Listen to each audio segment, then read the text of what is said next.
Good morning, gentlemen. It's a wonderful time to talk to you.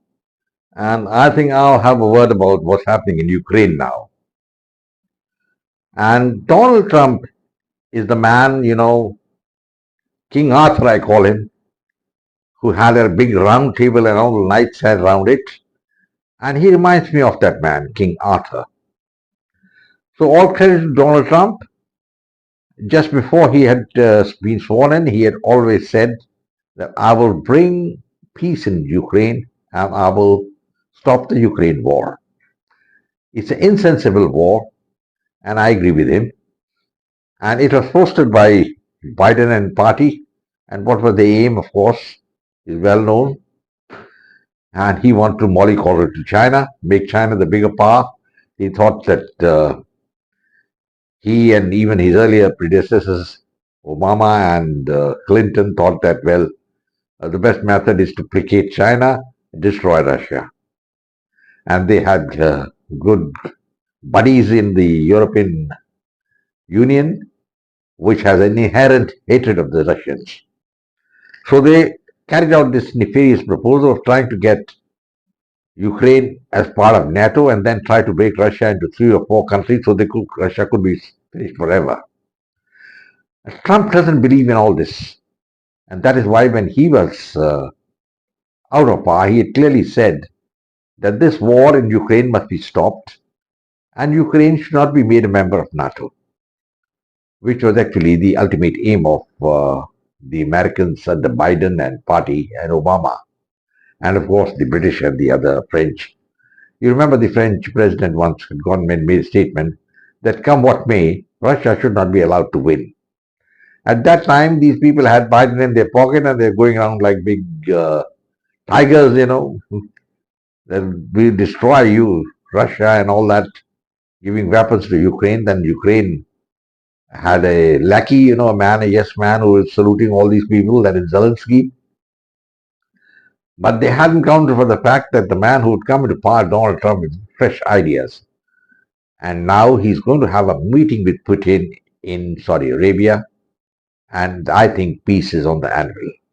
Now it's going to be a peace which should have been agreed much earlier. And the ingredients are as follows. I think there's no going back to the pre 2020 or 2014 borders. There's no point in that those borders will come back. That means the chances are that what the Russians have captured will remain with them. That is number one. That includes the Crimea. And number two, I think Zelensky and his party, the gang I would call it, I think would be removed from power and Ukraine will not be made a member of the NATO. Now, this is something which is very, very telling, and there must be a lot of heartburn among the Europeans, countries like Poland and Finland and all these countries, small countries, who were thriving on American benevolence. They wanted all the weapons, money, and then create all problems all over the world. And that is what they were doing. Till Donald Trump came in and he saw the game, these people were up to and put a stop to it. And the first thing he's done is the removal of the US aid program, which is going all over the globe. Well, that I'll discuss in a different video. At the moment, as far as the Ukraine war is concerned, I think it's coming to an end. And Zelensky has to agree for it. Zelensky has no choice whatsoever. And I think the European powers, the France, Germany, England, will also have to agree. There's no choice. They can't manage to fight in Ukraine without American help. Now, America, I'm in a surprise, I think, giving billions of dollars to Ukraine. I couldn't understand what was the reason to finance a country which is on economic ruin, fighting a war with Russia. And Biden had once gone there and said that we support Ukraine as long as it gets, but he didn't know he would get thrown out, kicked out rather, as president, and he would be suffering from Alzheimer's disease. He didn't know that. That's a God-given punishment or whatever you call it, which came up on him. So the question which we are coming to now is, what is going to be the solution for Ukraine? I don't think we should look too much far into the crystal ball. Donald Trump is very clear that number one, there will be ceasefire. Number two, there will be no American troops or boots on the ground in Ukraine. Number three, the Europeans have to think about their security themselves. They can't rely on America. And if they have to have their own security, they pay for it. That's one taken. Thirdly, the tariffs which the Europeans are enjoying as far as the United States is concerned is going to be abolished. There will be competition all around. And he has not said it in so many words, but it's very clear that the far right in these countries must assert itself and not be taken over. In fact, I remember one of the cabinet ministers of Donald Trump calling uh, England a Muslim country. And the more and more you see of the British Prime Minister, you have a feeling that this man doesn't know what the hell is happening. And I couldn't understand how a Muslim can be a mayor of London for so many years. London is the premier city in England, but there's been a Muslim who's been mayor for many years. And he's been having a running battle with Donald Trump all the time. So, gentlemen, the Ukraine war is going to end because the European powers have got no muscle to fight in Ukraine. They just can't fight. That's number one.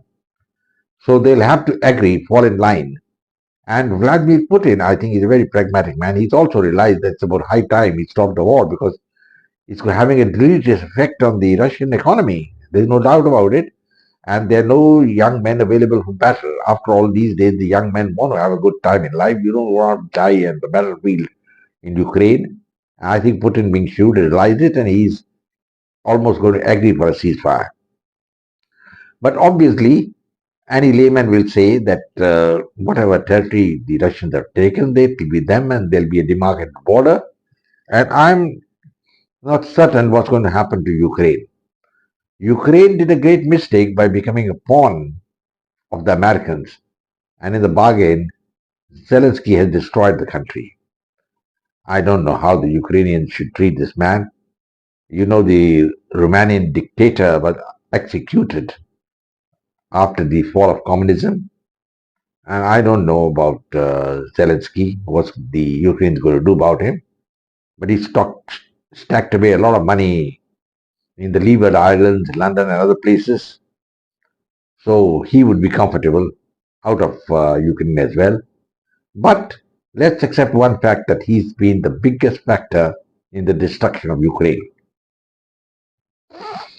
I don't know what was his dream. He must be a really idiotic individual to have thought that they would be able to finish Russia and he would be the knight in shining armor.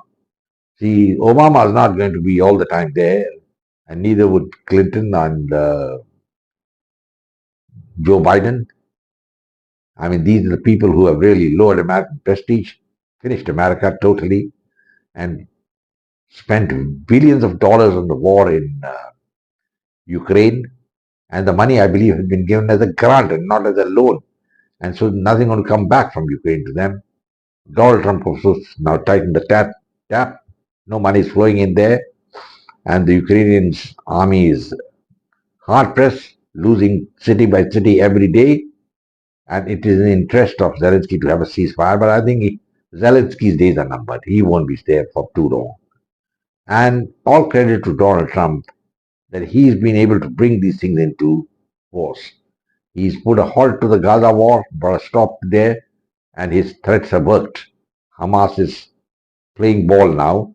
They know they'll be decimated if they try any more tricks.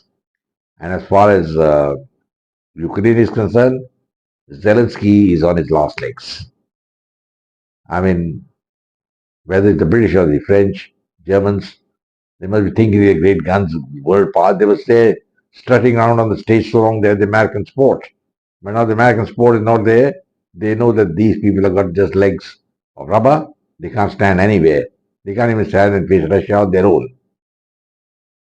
And relying on old empires like the French Empire, the British Empire, is irrelevant. It's got no meaning now. They bother about the Muslim minority, which is creating hell in France and England. Is it bothered about them? How they can integrate them into the culture of their countries? And they know very well that's not going to happen. There'll be no integration in culture, and this is a sore which is going to grow bigger and bigger as time to come. Well, gentlemen, I think Donald Trump is on the right track. He is almost like King Arthur, again, taking his soldiers forward, and they're not fighting. He's spreading the message of peace, and we will have to see what happens further. I think one thing should be very clear, and I'm thinking, what is the mind of Donald Trump? He is very clear that Russia is not to be antagonized, and he would like to use Russia against China. Mark my words, gentlemen. Donald Trump is playing a deep game, and this is the game which the world must see. He's going to have a ceasefire not only in Ukraine, he's going to agree to a lot of things for Russia because he believes it is right. And as in earlier videos also pointed out how previously Bill Clinton expanded NATO to finish Russia. Bush tried it, and then we have Obama. He was another man, who lived in a different world, and he was undermining America. And then we have Joe Biden, who really dumped America because he himself was incompetent. Not because of his own fault, but that was because he was medically not fit. And you can't blame Biden for that. Blame the American public for electing such a man, who was not in full control of his senses and faculties. Well, gentlemen, let's see how things move forward. I think the world is on a very dangerous position because there are a lot of people who are opposing Donald Trump. Many would like to see that he's eliminated. One should be very careful about it. And then we have so many other states, which are mini tigers, thinking they are tigers. They're actually lambs, bakri. One of them is Pakistan. Then we have got Turkey. I don't know what the Turkish president is thinking. Is he going to revive the Ottoman Empire? Is he thinking of that? That's dead and gone. He should realize it. And he wants to take over the leadership of the Muslim world. It'll never happen. Arabs will never accept him because when the Turks were ruling over the Arabs, well, it was not a very happy time for them. And Ukraine, gentlemen, I think that is finished, devastated, destroyed. Let's see what happens. I hope you like my video. Share it with your friends. Come back for more. And I will say that Donald Trump has done more than anything else than any president did in 10 years or 8 years. He's done it in 20 days. I'll close now and say goodbye, gentlemen. I hope you like my video. Share it with your friends. Come back for more. In the meantime, I'll say goodbye and God bless. Jai Hind.